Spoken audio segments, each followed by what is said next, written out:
Praise Allah. Praise the cold that is in this room. Allah Akbar. I'm turning into an ice cream bar. Yes. Yeah. We face like extreme conditions out here at all points in the year for these podcasts. Last episode it was raining. Yes. Oh yeah, that's true. So we've yet to face snow. That's about it. Because we've definitely been out here when it's way too hot as well. Yeah. Yeah, those were back in the Braincake leftover days. But that's what you got to do. You just got to man up and do what you know you need to do in order to shoot for the goals that you want to achieve. Somebody start these guys a Patreon or something. I was gonna say, there's probably some guy out there that's probably like, "Oh, yo, why you guys are you too stupid to record in good the average temperatures?" And like, yeah, dipshit. Like, we're trying to, I don't know. This is a building in progress out here. Yeah. So, whatever. I mean, it's nice to have a space that's just for work. Yeah. Mm-hmm. As opposed to like a place where you can separate work from everything else. Yeah. Like a creative space, I guess. I think there's also a part of us that may just be too lazy to go get a heater. Yeah, there's that too. We're definitely... I'm like, no, let's not do this. No, we'll be all right. Yeah, I mean, like, I've been in much colder temperatures for much longer periods of time. So, like, what is this really? When you get down to it, especially, it's like, I mean, if you were drunk, you wouldn't pay this shit any attention anyway. Right.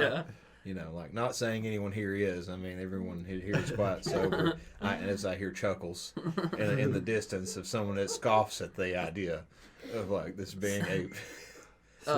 There was actually a thing with meditation.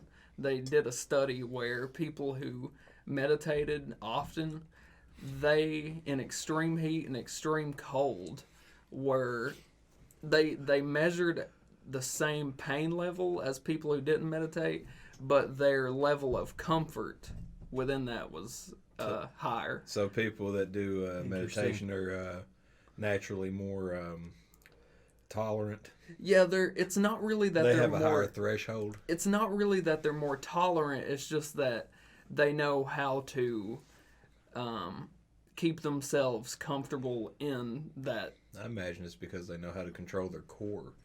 Well, if they meditate, you have to be able to control and relax your muscles. And, basically it's like commanding your muscles to relax and shit. Yeah, isn't adrenaline a big factor for pain? So, like, if you're panicking, it causes it to be worse. So, I'd imagine if you stayed calm and shit, then yeah. Yeah, and you can also just choose, if you can examine your mind and kind of pick where you want it to go as opposed to having it choose, then you can put yourself in a headspace where it's like, okay, it is cold, but I'm accepting of the cold. Yeah. Yeah. It's not cold. I'm on a beach in Miami. Yeah. Dreading it only makes it worse. it only exacerbates things.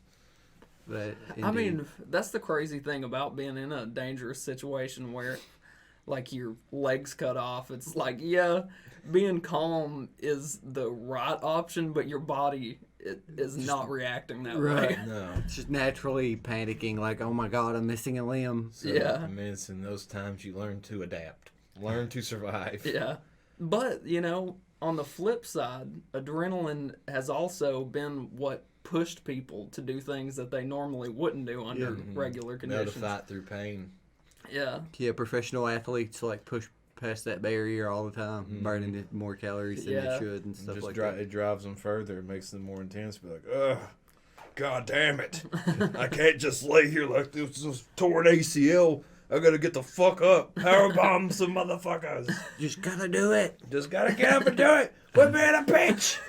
Get up. Dude, I saw, you guys ever watch that show, I think it's called I Survived? Yeah, I've seen a couple episodes. Seen clips. There was an episode I watched a while back ago where a lady got stabbed. She got mugged and she got stabbed like 70-some times. Oh my God. And she survived. Yeah, he was like, I ain't fucking with you. You ain't gonna have to tell anybody. You gonna gut the shit out of somebody. Yeah, what's up with that? Like, I could understand stabbing somebody 76 times out of anger and a murder, but not just to mug somebody. I feel like that's somebody that had fucking flashbacks of somebody they knew Yeah. at one point that fucked them over really Oh, yeah, badly. that's- So they saw him, and they saw that person in the person they were stabbing. It's like, you know what? Fuck this motherfucker. I'm just gonna gut them. Like, I was only gonna stab them like maybe twice so they would get the point. Yeah. But no, I'm gonna full fledged stab them like 70 some fucking times. Almost just fuck them. Yeah, Fuck 'em. it's like in The Waterboy. It's Bobby Boucher, man. Is whenever God. they tell him to use his tackling fuel, and he imagines the players as people he hates. Yeah. Tackling. And the guy's like talking shit to him, and Bobby Boucher is just like, "No," and the guy's like, "No what?" And he just runs at him and murders him. Needle dick, needle dick, needle dick. Oh my God. Hey man, there's nothing wrong with Sandler movies. That's not. That's true. You Do can't think- go wrong with okay, some Sandler so do you think films. that movie would be as prominent in today's society if it released, or was that a one-time thing? I think it would still be funny, but I don't know about like certain aspects of it. Would it have the following? You might have some woke culture getting offended at the speech impediment. Yeah, but I mean, you're gonna have that with literally everything. Somebody know, can that's what I'm literally saying. It's pick like- apart everything. So But I think you could still play that movie. yeah, honestly, that movie might be even better now if it released, because it would be so like anti-politically Yeah. correct at this point. What about Big Daddy? Big Daddy. I don't really. The kid remember would have a Big Daddy that phone much. now. The kid would have a phone now. Yeah. I mean, would you still have him piss on newspapers, or would? Would he Probably though? not. Would he have a phone? Does any person in a modern horror movie have a phone still? I Well, they couldn't do, tell it just you. don't work. Like, I just honestly Yeah. could not tell you. That's true. Yeah, it's they're always out of service. Yeah, Yeah. it's out of service. The battery dies. They drop it in the water. Something happens. yeah. They're taking a shit, drop it in the toilet when they wipe. Why I mean, they pay? You're gonna be suspending disbelief for a movie in some aspect. I mean, you have to with anything. I mean, like Yeah. that's a thing with wrestling too. You know, I mean, like you have to suspend. It's suspension of disbelief. I mean, like for real though. I mean, like Yeah. all forms of entertainment are like that. To really get invested in it, you have to suspend your belief Yeah. and be like, "Hey, I'm wrapped up in this son of a bitch." Well, I remember one thing you said about wrestling that changed my perspective was you said people are like, "That's fake. Why you watch that? That's fake." But it's like, so is CSI. So is Walking Dead. So Yeah. is anything else you watch. Fuck, even the news.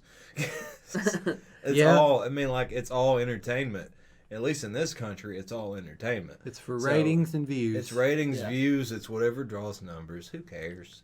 I mean, like it's all whatever makes you happy at the end of the day. And if it's seeing zombies get their heads blown off, that's fine. If it's seeing two men grapple each other in an octagon, that's fine. If it's seeing dudes in fucking tights, fucking fist fighting and not connecting their punches, that's fine. Who cares? It's whatever you enjoy at the end of the day. You know, Yeah. what I think that throws people off, though, with WWE as opposed to any other thing is that it's a sport. Mm-hmm. And I think people typically see sports as something that isn't faked. And if Right. it is fake, then they're being lied to. Right. Yeah. I mean, like, it's all fucking. A lot of people's hang-ups is like I distinguish the whole fake versus predetermination. I mean, like you can call it fake and that wouldn't be wrong, but I think predetermined is more the correct term. I mean, because I mean, like the bumps these people are taking on their backs in the ring and stuff. I mean, like that's not a good time. No, I mean, that's a people- very real thing. I mean, like Yeah. that shit is gonna hurt. I mean, like you can go to any local event and you will most likely see at least one person get legitimately hurt Yeah. every time. I mean, you can't avoid it. It's art for the sake of pain. And the thing is, how often are wrestlers performing? I mean, like if you're going by a schedule, say WWE schedule, for example, they're probably wrestling anywhere between 150 to 200 dates a year, possibly. I mean, so, you know, a UFC fighter, though they may be training every day and they're sparring with other people, you know, boxing and grappling, and you can get injured in that, but they're only really performing once every maybe 5 months. Yeah, I mean, like Yeah. they maybe have 2 or 3 fights a year, and the thing is, I mean, like these people, they're rehearsing, they're taking these bumps like all day. They're doing it. I mean, like it's not just the televised events you see. you know, they do shows all week, like all through the week. You know, like maybe 3 or 4 days a week, they're going to different cities, different towns, doing these same shows over and over and over on these fucking loops. And the flight schedules, I imagine, are insane. Oh, yeah. But the thing I would say is, like, fuck. It's hard not to get... People get hung up on trying to draw parallels with them. I think there's more similarities between the two than differences, to be honest with you. WWE and UFC? Yeah, I say that in terms of, like, they both, like, at least old wrestling in terms, like, it was more, like, how you got people into the building, like, in WWE's case, like, people would just go to those shows because, like, oh, it's WWE or whatever, it's in town, blah, blah, blah. If they're into that sort of thing, like, whatever. But, fuck, help me out, I got really cold. With UFC, or was you going to go for a specific fighter? No, I wasn't going for anybody in particular, it's just... WWE people would come out and to see it. Gotcha. No, like they would come out, like they would cut promos, and that's how they would get people into the building back, like in olden days. I mean, UFC after a fight, there's always post-match interviews, and what are they doing 9 times out of 10? Yeah. This is not how a lot of these people actually act. I mean, like you think, what the fuck is his name? Conor McGregor. Yeah. You think he's like that? Do you think he's honestly like that when he's calling people out? Do you think that's him as a person, or is he revving it up? Yeah, that's gonna get people to fucking come in and buy tickets and be like, I want to see this motherfucker get his ass kicked. That's what wrestling was. Now it's more just like I don't know. It's whatever. No, it's true. Like that's true. Like in the UFC, there's a guy right now that is wearing Trump hats. Yes, I know who you're talking about because like. There's wrestling boards I'm in, you know, like discussion groups, and like he gets brought up a few times. They're like, he would make such a great heel in wrestling. Yeah, if he was in it, like he is such a punchable motherfucker. You know what I mean? Like, and it's not because of the Trump shit or anything like that. That adds to a certain demographic of people that want to knock the shit out of him. Yeah. But just he just seems like a fucking little arrogant prick that you'd want to knock the shit out of. And Conor McGregor could too. Exactly. Conor McGregor, people hate him, man, and people love him too. And that's all it is just being a character that is. You know, you could have said the same thing with Lesnar back in the day too, in his UFC days. Like there was people that fucking despised him, especially the fact that he came from wrestling and he came in and whipped their asses to a point. I mean, like he was no fluke. And he wasn't. There's always kind of been this thing in UFC, an unspoken rule where it's, you know, you have to respect your opponent, and a lot of people don't appreciate fighters who are disrespectful.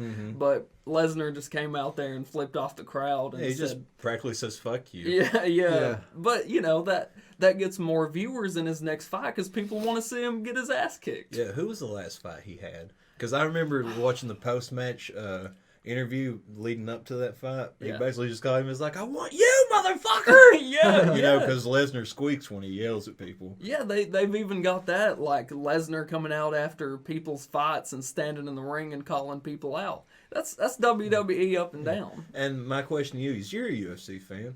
I mean, like, you're not really that keen on wrestling, really. Yeah. But, like, in terms of UFC, I mean, like, were you curious to see the Brock Lesnar fight when he came back? About a year or so ago when he had, like, that one-off, and then he came back for another one? In UFC? Yeah. I mean, yeah. Like, was you, like, curious, was you interested in seeing him compete again? Yeah.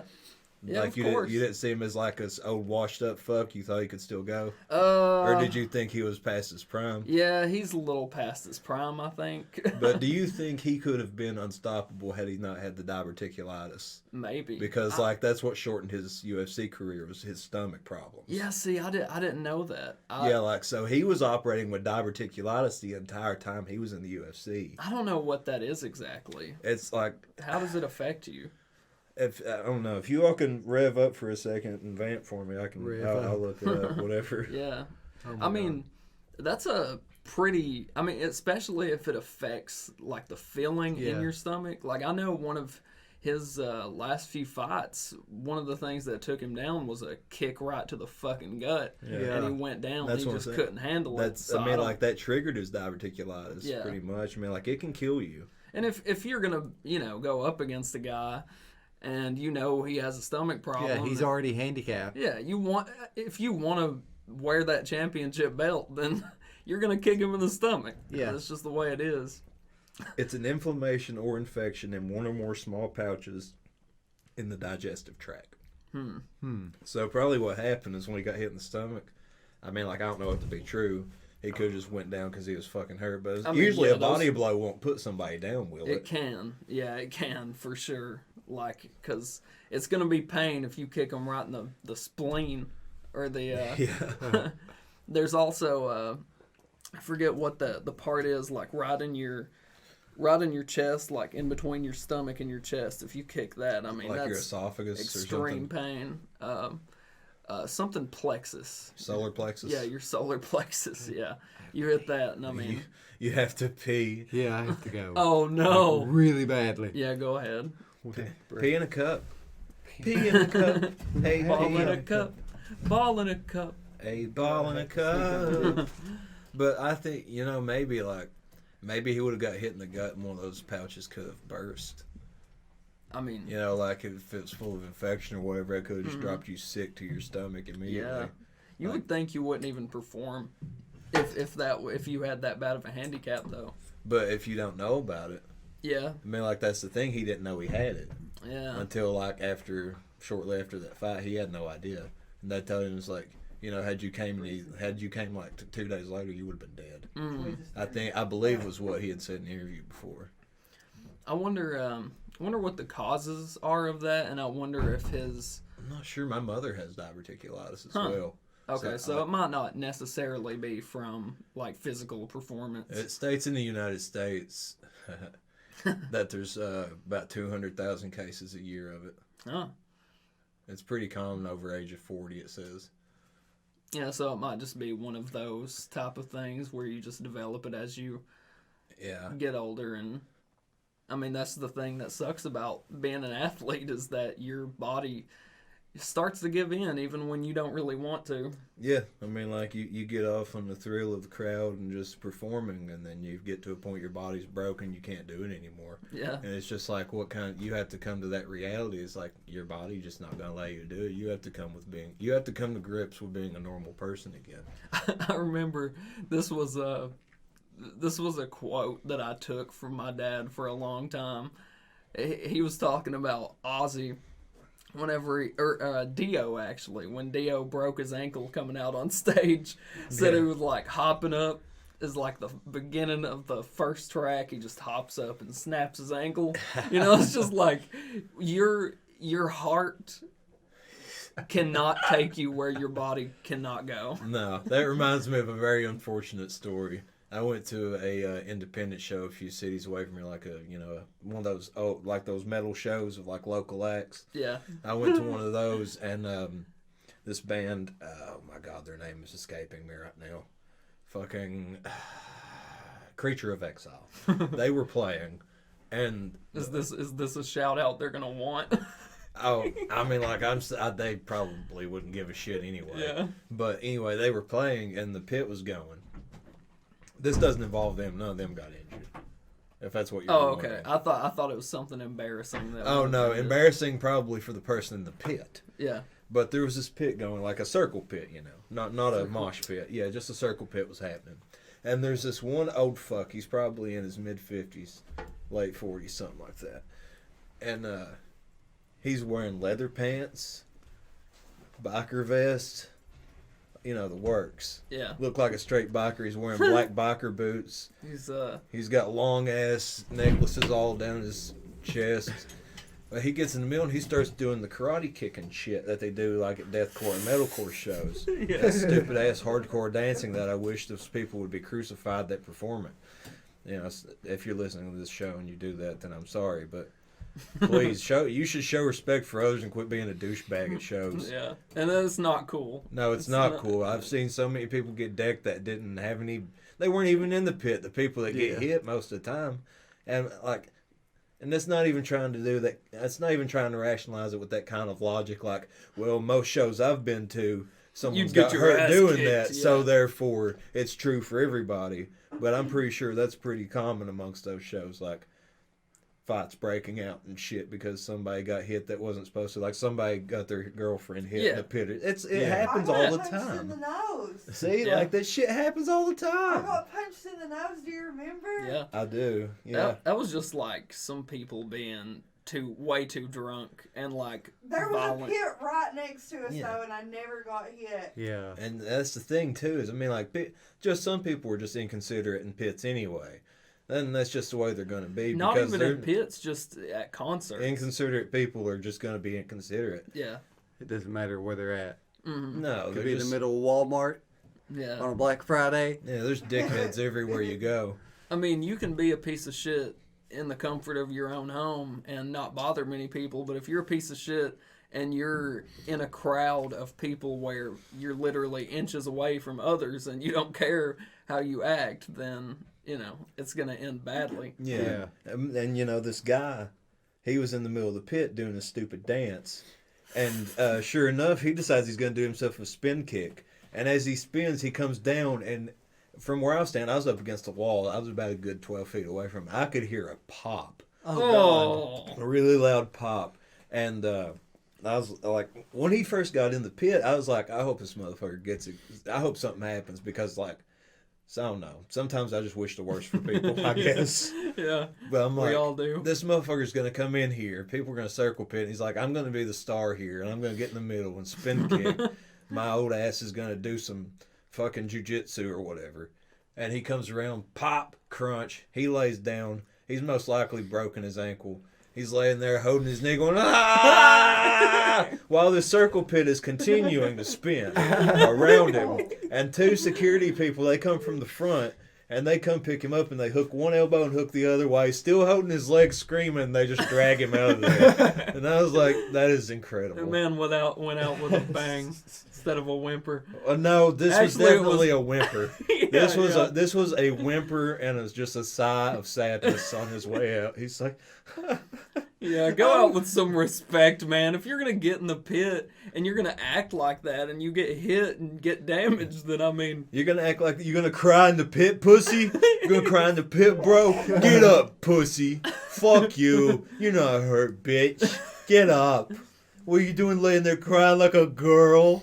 Cried like a girl. Crying like a little pussy. Get up, bro. dude, Bitch. Aren't you metal? there's this guy.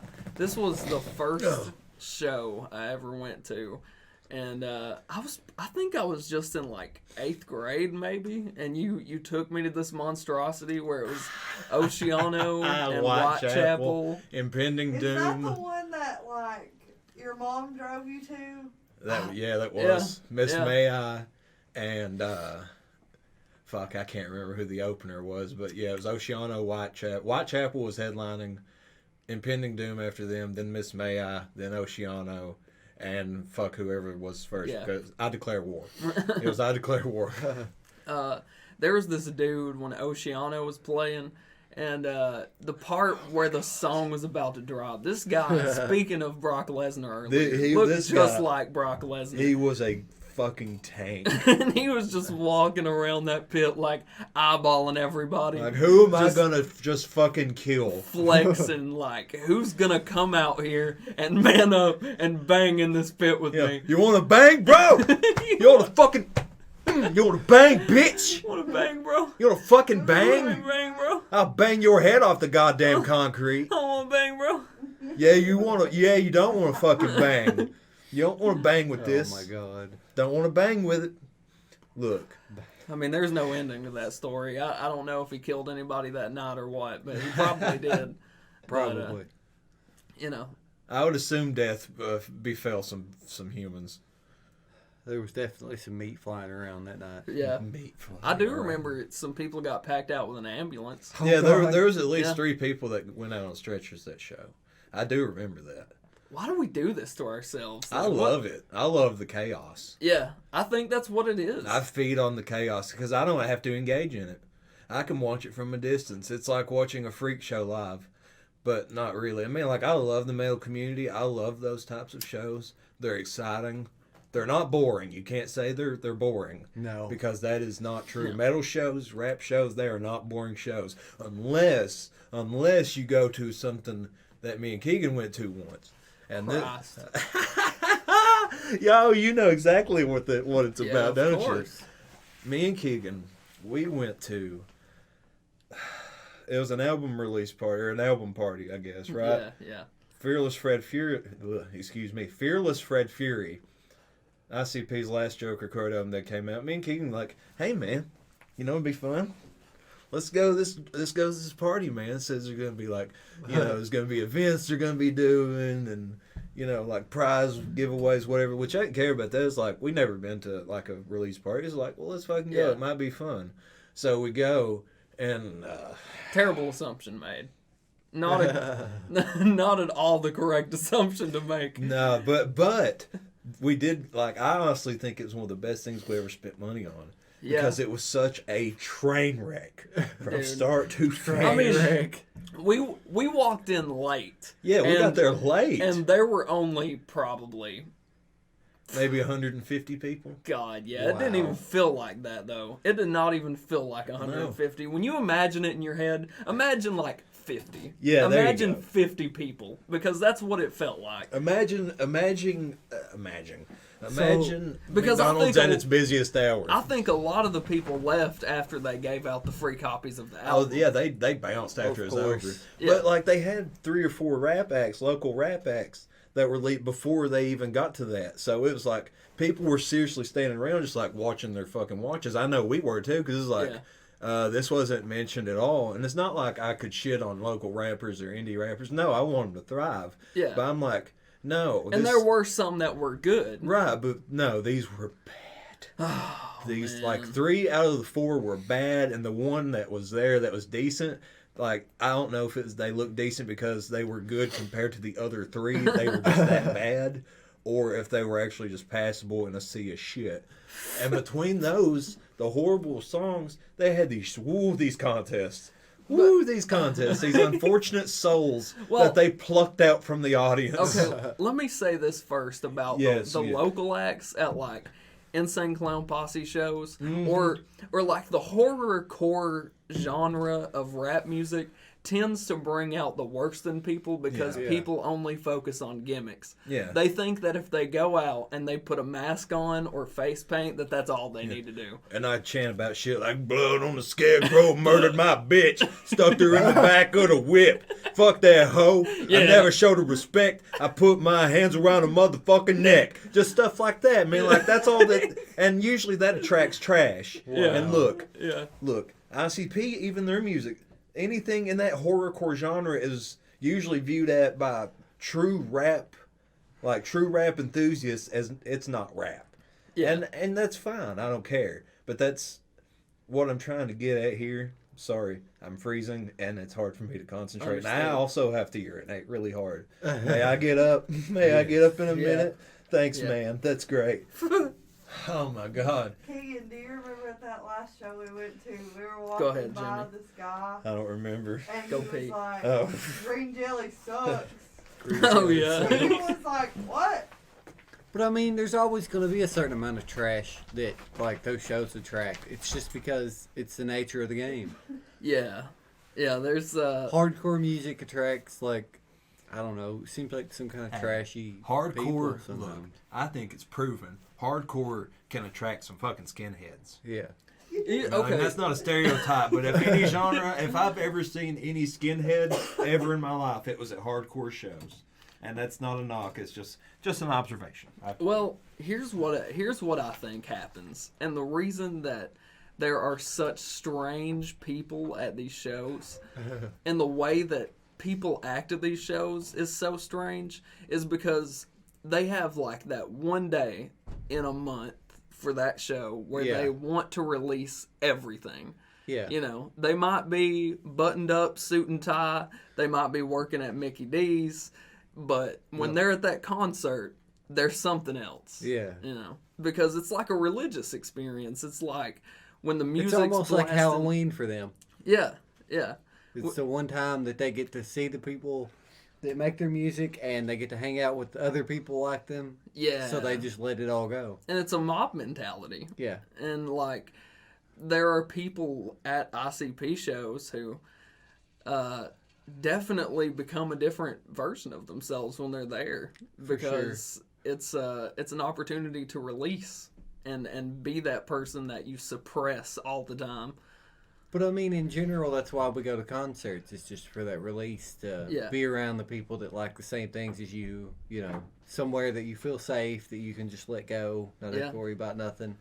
It's just part of the experience. But it's the bad, I don't know, the bad juju, the bad vibes that come with horrorcore and ICP and all of that brings its own like baggage with it. That's true. The bad vibes. That's what I was going to say is horrorcore as a whole, the genre, even by casual listeners, is viewed as a trashy genre of rap, trashy genre of music. Mm-hmm. So when you get independent artists that don't even recognize they're even good, even by horrorcore standards, you're dealing with the lowest bottom of the bin dumpster fire that is horrorcore musicians, which you could put at the main bottom tier of just musicians in general. Yeah. So you got blood on the scarecrow, blood on the leaves. Yeah, I mean, like, what the fuck is that? I mean, like, no sensible person is listening to that and be like, oh my God, man, I get that. Yeah, that hits me in the soul, man. Blood on the scarecrow, blood on the leaves. That's exactly the way I feel. That gets me. That's how I was raised. You know, what the fuck? That's how I was raised. What the fuck? All right, Pumpkinhead, calm down. Blood on the scarecrow, blood on the leaves. That's how I was raised. Dude, those are like legitimately lines that he and I heard at a show. Yeah. God. It was the chorus, actually, so they repeated it many times. And there was about 6 of them on stage. Oh, dear. 2 of them really were just like hype dancers. Yeah. Hype dancers. Yeah. For horrorcore. What is this, K-pop? Yeah, I mean, like, seriously, like, somebody like Katy Perry, I understand having backup dancers. Yeah, of course. Public Enemy. Fucking Public Enemy, I would understand having backup dancers. Well, and also, if you're going to have backup dancers, you should probably have a dance routine. I mean, I guess they do have a public dancer. I guess they do have a dancer, though, really, in Flava Flav. Yeah. I mean, that's because he didn't do shit. He's just a hype man. Yeah. Think about that. Get royalties every time somebody say Flava Flav. I remember, actually, the hype men being some of the best performers at the show. They usually are. Yeah. I mean, hell, Taxman from Corporate Avenger was really fun to watch. Yeah. He didn't do shit. But, okay, so on to the rest of that show. Oh, God, the contests that were happening. Yeah, besides the terrible music, they also had all these other amazing and fun activities. Yeah, they were you could win prizes, and the prizes really to have your soul leave your body. Well, one fun activity, for example, was let's get 2 people on stage from the crowd who don't want to be on the stage to play the pie face game that you can buy at Walmart. Oh, no, there was 5 of them. 5 of them, not 2. Oh, I'm sorry. They pulled 5 unfortunate souls onto the stage and to lose every bit of their pride. To be in front of an audience of probably about 30 people, really, that were paying attention. They were all, just scattered. Yeah. Like, just doing this big empty room and like individual people or groups of people scattered about. Yeah. Yeah. So they get up there, and what happens? The first person that it actually goes to, that it's gonna like flip and hit them in the face with the pie, like, doesn't work. Like, it gets right here. The mechanism doesn't work. The mechanism falls short. So it's like as if we are excited to see somebody get a pie in their face anyway. Yeah. We don't even get that pleasure. Now we're awkwardly sitting here watching for them because they go, put your face in a little closer. Every time.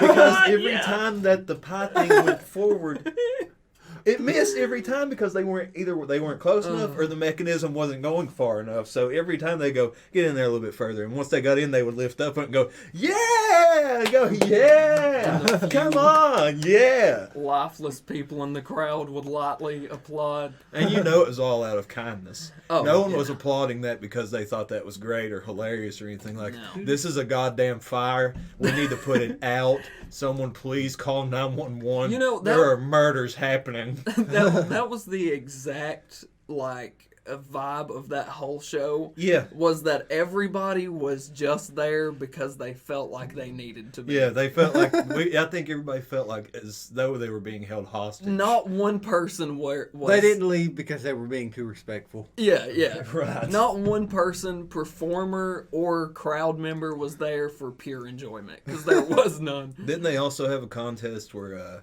they got 3 people up there and they were trying to memorize rap lines? Like they would play like a little bit of a beat or something, and they would have to follow it up. And oh my god, dude. You know, I don't even remember that part, so it must have been really, really bad. I feel like that one could have been suppressed because I don't remember it very well either. But the one I do remember, which is the only other one I can remember, it may have been the only other one we stuck around for because he and I bounced probably about it probably had another 2 hours to go. Yeah. And we were like, no, we got to get the fuck out. No more. By the way, did I mention like the albums that they were giving away, they ran out of. Oh, God. So they were about 15 copies short. So they had to meet everybody and get their address, their phone number, their email address. So I think we got our copies, was it about 3 weeks later? Yeah. And they was like, we're going to send you something special with it too. Nothing. Nothing. Yeah. Like, love. They see some love with it. We send you some juggalo love. When that's one of the things that's promised to you. Yeah. By buying the ticket, that should be one thing you should get at least. Yeah, I'm sure people would be like, well, you're the idiots that went to the thing and expected it anyway because you listened to them, her. Well, it's like, well, no, people could really do that with anything they like and that shit could happen. Yeah. But these people are notorious for it, I feel. But, I mean, at the same time, don't market that you're going to get it and then not have enough, you don't have enough supply to meet demand. Yeah. I mean, that's just business. I imagine business 101, right? And there was such a small amount of people there that what would they have done? Were they expecting a smaller turnout? If they were expecting a smaller turnout, why the fuck would you do it? Yeah, right. Yeah. Why would you not cater for the biggest turnout you could hopefully achieve? Yeah. These people paid more than what the CD cost to go to this thing. I mean, like $6 or $7 more, but what is that really? You know? Yeah. I mean, that's going to add up if you have because they had 10 or 12 different release parties all simultaneously with that album, and Lexington or Louisville, one of the two, I can't remember where the fuck it was. I think it's all suppressed. But this last event we saw before we left. I didn't know 3 liters of Faygo existed. I thought it was just 2. Yeah. But these were 3-liter bottles. Okay. And they found 3 more just dead to right humans. Plucked them right out of the stage. And 2 of them volunteered. The third one was kind of peer pressured by his friends, in which he probably promptly went home and committed suicide. I imagine, because it was embarrassing for me to watch. I mean, wanted to crawl in a hole. In terms of every performance there, this was the headliner for Cringe Compilation Live. I really wished someone had recorded this. If they have, I hope, and if you're listening to this, I beg you. This was either in Lexington, Kentucky or Louisville, Kentucky. I'm sending an SOS to someone who could have this footage of this fucking Faygo chugging contest that these 3 just, these 3 people just signed their own waiver to death. I accept the right to be executed in front of a crowd of 30. I will no longer be the same. My spirit has been broken. Somebody's proud to be able to chug a 3-liter Faygo. Yes. 2 of these guys were serious about this competition. Oh my god. Yeah. He got up there, one of them was in the paint, and halfway through it, he looked so dejected and sick. It's like this sick fat clown. I mean, was up on stage chugging. They had 3 different flavors, correct? Yeah. First of all, they let these 3 contestants pick their Faygo flavor of choice. Yeah. One was cola. That's nice. One was root beer. One was orange. First of all, the guy that said he wanted root beer and the guy who said he wanted cola, they accidentally got him swapped. Oh, God. So really, they got fucked because the guy who wanted orange got orange, and he was the winner. So he got to drink the one he liked. Wow. The other 2 were fucked from Jump Street. Yeah, Jump Street. And they tried to get a chant going. They try to get a chant to get hype people into everybody it. up, because it's it like, was man, not hype. they got to get into it. It was just three guys drinking cola on a stage. That's all it was. Yeah. He gets behind, like the host gets behind the first guy, and he's going, "Come on, everybody, cola, cola, cola." Then he gets to the next guy. He's like, "Orange, orange, orange." And then he gets to root beer, root beer, root beer. And it's just like, what the fuck is this abortion on stage? Why is this happening? Who signed off on this? Who thought this was a good idea? And I would like to see them crucified in front of a fucking crowd of 100,000 people. Stadium-sized crucifixions for these motherfuckers. It was okay maybe at first, because you have the confidence going into it immediately, where it's like, I'm going to suck this down. Yeah, and you're watching, it's like, this probably isn't going to take long. But you realize about 1.5 liters in, out of 3 liters, that these guys aren't going to be able to finish these things. It's going to take a while. Yeah. Because you see, like, the speed changes, like, it slows down so dramatically. Yeah. Because they're chugging these motherfuckers, right? Like, they get about 1/3 of the way through, so I guess about 1 liter through. Yeah. And they're just like, they're starting Shaking to bow their over. heads. They're starting to burp a lot. Oh, and and one of the hosts, they go and run and get a trash can and just hold it there. They just start once people stop drinking, they're just holding it. It's like, because you're just so prepared all of a sudden. Like, you ran out of CDs. You just now scrambled for a garbage can. Like, you just now thought of it like, oh, these motherfuckers might puke. They might throw up all this sugar. Will you please look up how many calories, how much sugar is in just 1 liter of, I don't know, orange Faygo? Okay. Oh God, it's going to be a ton, dude.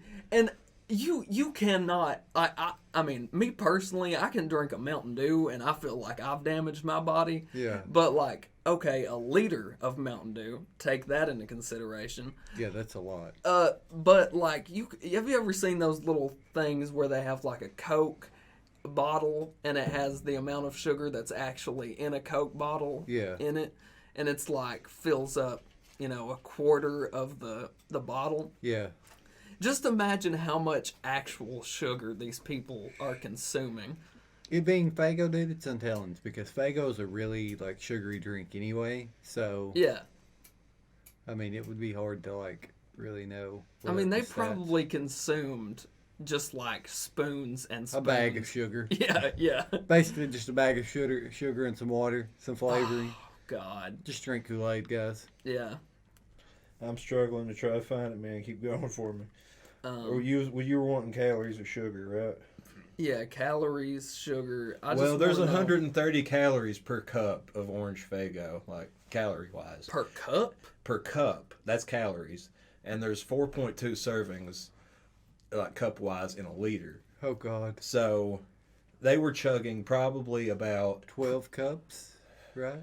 12 cups roughly. If it's like 4.2, they're probably almost 13 cups altogether. Yeah. So 130 times 13. Let's see how much the winner would have consumed. Oh, that's where we're going to find out. They definitely exceeded what should be the daily calorie limit for a human. Absolutely. Like 5 Big Macs worth. Yeah. 2,000 calories is what a normal 1,690 calories.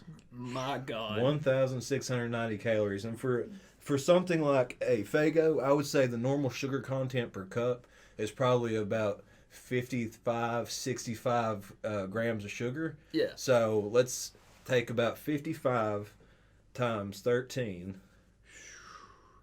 My God. About 715 grams of sugar. Jesus Christ. So no wonder. Orange was probably vomiting blood and dying a horrible death, because I did run into him into the bathroom, by the way. Did I tell you that?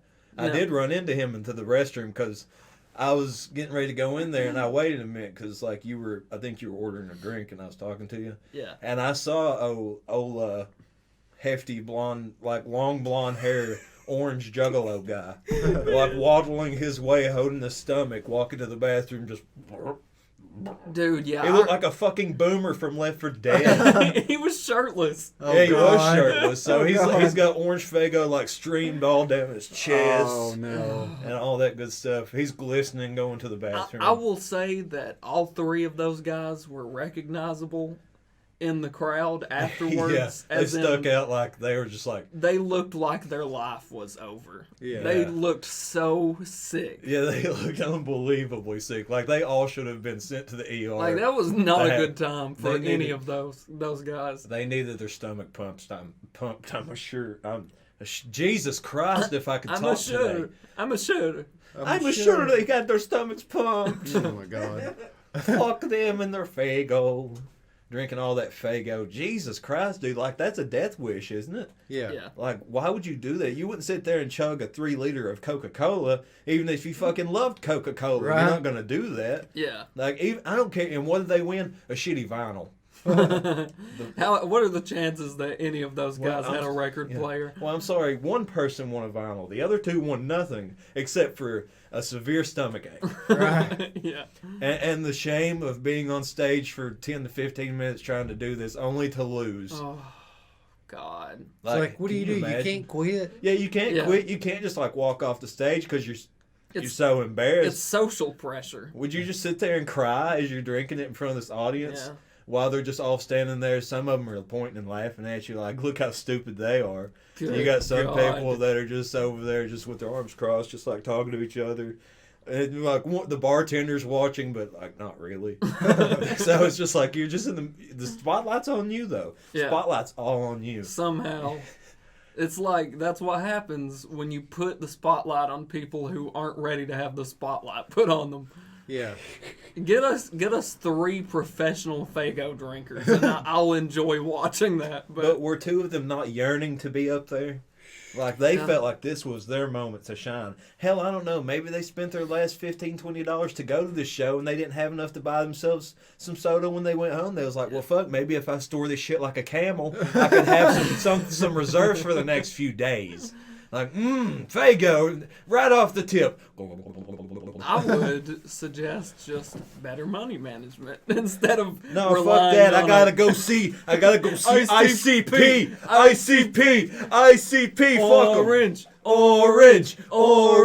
Orange. Yeah, hell yeah. The other one that always started family. That chant, I think they gave up. Oh, God. They gave up. I mean, that's pretty much in every show that I go to, and that's not really ICP, but that's Twisted and stuff like that. So it's similar labels. That fan base, honestly, I would argue horrorcore fans as a whole. They don't even have to be fans of either one, but they would probably all identify as that type of fan. Yeah, I feel like. I mean, I can't say that, but you know. Well, you have to look at the impact they had on the genre for such a long time. They pioneered it. Yeah. So they brought it into the mainstream. They brought focus onto it. I mean, for better or for worse. Yeah. In terms of what ICP has done with what a gimmick can do for you, they've took it really far. Yeah. I mean, bands like Slipknot have gimmicks. Yeah, but people reference ICP and Slipknot in the same tongue a lot. Yeah, and it's because of that reason. I would say Kiss was probably the first ones to really bring a gimmick to the forefront. Yeah. But in dirtier scenes of metal and rap, I would say ICP and Gwar are also 2 that very much popularized gimmicks. Yeah. Because Gwar was early 90s, late 80s, same time period, just in a different genre. And they're both regarded as shitty versions of what they're supposed to be. Some even call them parodies. Like I've heard ICP referred to as as a parody of rap. I don't think that's true, but I can see why one would think so. Yeah. Considering what most people hear rap to be, or what people have found, horrorcore is just a bizarre genre. It's a small, very niche pocket of music. It's like I would probably equate it as the metal version of grindcore and pornocore in terms of how it's seeked out. Because you have to look for it. It's not going to come to you. Well, that's the truth, I think, in a lot of ways. It's kind of like, to put it simply, horrorcore music is the scary movie of music. Yeah, exactly. It's like... it paints a picture. It's not supposed to focus on rhymes and the structure solely. it's mostly formed on storytelling. And a lot of, I would equate like, scary stories to tell in the dark. Yeah. Some shit like that. I mean, like, it can range from the paranormal to the spooky to the fucking just very real and gritty, something like a Ghetto Boys or something. Like very raw, very real, gangsterish, gritty scenarios that do exist. Yeah. But you have something like, you could take early Insane Clown Posse. It's just ridiculous and over the top. Like, I don't know how anyone could take it seriously as like, oh, this is a threat to my children or something like. Yeah. Like, this is like just to me, it's cartoonish, bloody rap is what it is. That's what it was, and it still is today. And I mean, they have the line in one of their earlier songs, "Eat Monopoly and shit out Connect 4." Yeah, so. I mean, like, how do you? I mean, like, you could pick any song really, and you'll find some stupid line that might stick. Yeah. But I totally understand. I mean, like, it's not for everybody. It's just not. It's not accessible by any means. No. But I don't think it should be dismissed as a whole as a genre of music, because some few fans have ruined reputations of those genres, even if they even had a good one to begin with, because they didn't. Right. But I think they forever, like, that, like, ICP as a whole, like, they've cemented themselves in pop culture history. Yeah. In the United States, I mean, like, people made fun of them, but they are pop culture.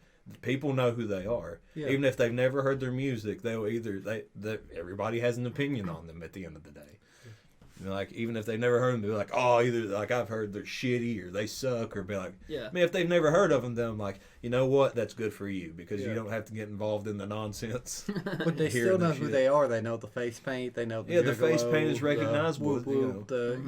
All that. Kiss's paint is recognizable. Not comparing the two, but I'm just saying, like, their looks, they're very, their looks. You know them when you see them. I think they're so unique. The thing that ICP done more than anything that's embedded them in pop culture, I think, is their fan base. I mean, and not to say that their fan base is looked on favorably, because they're typically not.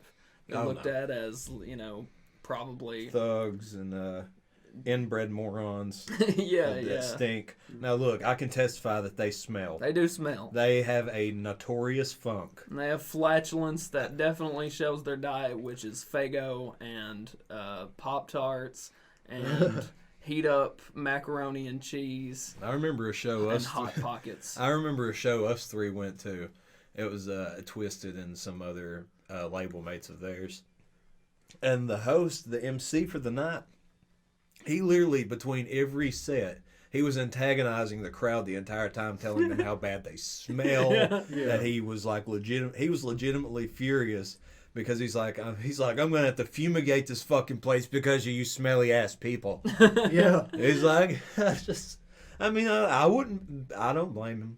The strippers probably complain. Fuck them. There was one part too where he was telling everybody to make a wall of death, and that's pretty much like, for anybody who doesn't know, a chunk of the people get on one side of the room, and a chunk of the people get on the other, and then they all run at each other when the beat drops. And he was like, everybody move in a little closer. I know you're smelly, but just try to move in a little bit closer.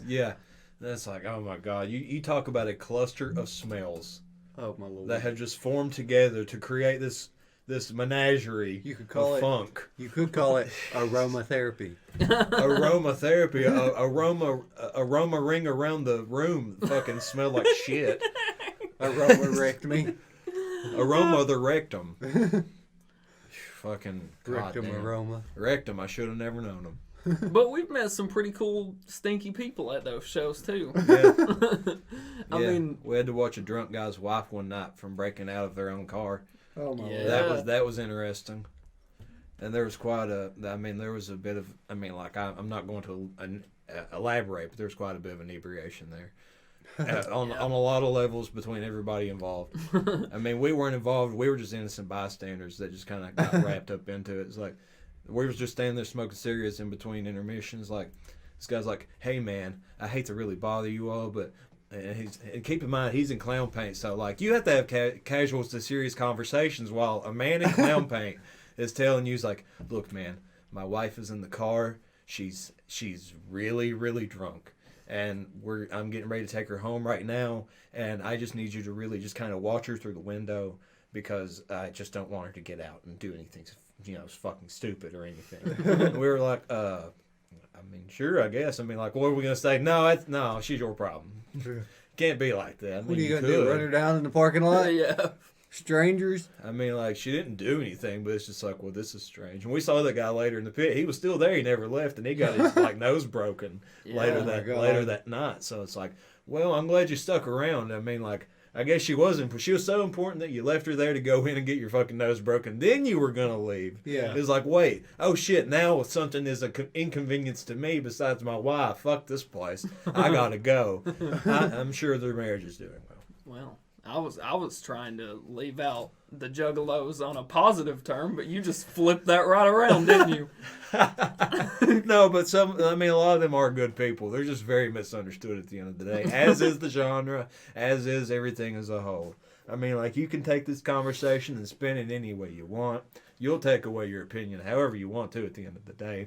I think it's just all misunderstood, and people really should just get along based, regardless off their music taste. And one other thing I would say is, like, the whole gang affiliation that was associated with them, I always found that to be complete nonsense, because that's seriously just labeling a fan base as a gang. You could theoretically do that with anything.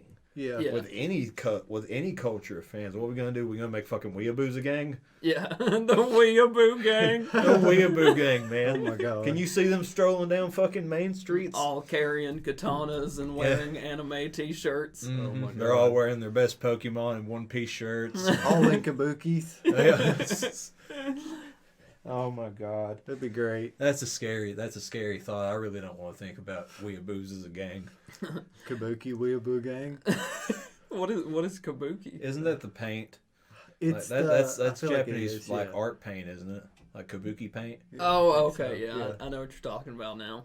Oh yes, that's what we need. Little socks and wooden sandals. I don't know what all strange gangs you could really have, man. Like, if you're going by fan bases and shit. I mean, like, what if the Deadheads had a gang, Yeah. Fucking Grateful Dead. That's the most threatening gang on earth. Or the Deadheads. Oh, Guys, yeah, man. The biggest They're all going to roll out of bed and get you. They roll through the town just handing out acid to kids. And that's what they do, man. They fuck people up on psychedelics. Oh, yeah, dude. That whole, like, patting somebody on the back and putting a patch on them, making them trip out, they do that to everybody. What about Believers? That's what I was going to say. The biggest gang in the world, Believers. Yeah, the gang of Believers. If this were the 60s, man, Beatlemania. I want this to be a tournament. Like, we need to find an island where we can pit the Believers versus the Deadhead. A bunch of tween girls. Believers versus juggalos. And it's a battle royale of the shitty gangs as to which one will... The winner, I don't know. I guess they get to live. I don't know. They have to devise a plan. You get like 15 Believers, 15 Deadheads, and you put them on an island. They have to battle to the death. And the ones who survive the battle get to be groupies permanently for the band that they're fighting for. And if the weeaboos win, they'll turn this into a Japanese anime once they survive. Yeah, an anime based on the battle. Exactly. I mean, like, it's kind of like that movie Stone Cold was in. They did for WWE Studios years ago. I can't remember what the fuck it was called. Like, there was 10 prisoners. They were all put on an island. They had 24 hours to fight to the death, and if there was still more than one survivor by the time was up, they had like explosives around their wrist or their neck that would go off. So it's kind of like that. You could apply that same thing to these gangs. Just put fucking bombs to all of them, and if they don't kill each other within fucking 48 hours, they have to die anyway. So nobody lives and nobody wins except the people that watched. I guess that really wanted them to die. That would be the perfect way to exterminate terrible fan bases. Yeah, it would be. We're not advocating for that. Listen, that's what I am. Fuck them. I think this needs to happen. It would be a great reality show. Whoever produces it would make a lot of money. So, You know, and if they're going to willingly put them out there as contestants, then that's their deal. I mean, like, as long as they sign the paper, as long as they sign the correct paperwork, I mean, everything should be in proper order. The people that want to watch it, damn it, they have the right to watch it. Put it on pay-per-view, man. I'll pay $500 to watch that just once a year. I feel like George Carlin came back from the dead, and he's jumping into Keegan's body with these ideas. Saying we need live executions. Let's execute this man, behead him at the top of a hill, and have 5 holes that people can bet on which hole his head will roll into when he gets to the bottom. Crucifixion Fridays. Hell yeah, Crucifixion Fridays, Stoning Sundays. You could do whatever you wanted to, really. Yeah. Mashing Mondays. Friday. Mashing Mondays. It's where you put their head in a car crusher. Oh my God. Yeah. Twisted and Mangled Tuesdays. Wrecked Wednesdays. You get pulled apart by the jaws of life or something, or squeezed to death. I don't fucking know. Tumbling Thursdays. Oh my God. What Thursdays? Tumbling Thursdays. Tumbling. Furnace Fridays. Oh man, it's Cruci Friday. Cruci Friday. Well, fine. How about hell, I don't know. I'm tapped at fucking Furnace Fridays. I mean, we went through the whole week, I think. Yeah. I think Saturdays we'll take that day off. Hell yeah. Sunday or Saturday shall be the rest day. Yeah. No executions on Saturdays. So tune in next week, folks, for Cruci Friday live on Braincake. We'll see you next time. Next time, baby. Goodbye. Bye bye. Bye bye. Bye bye.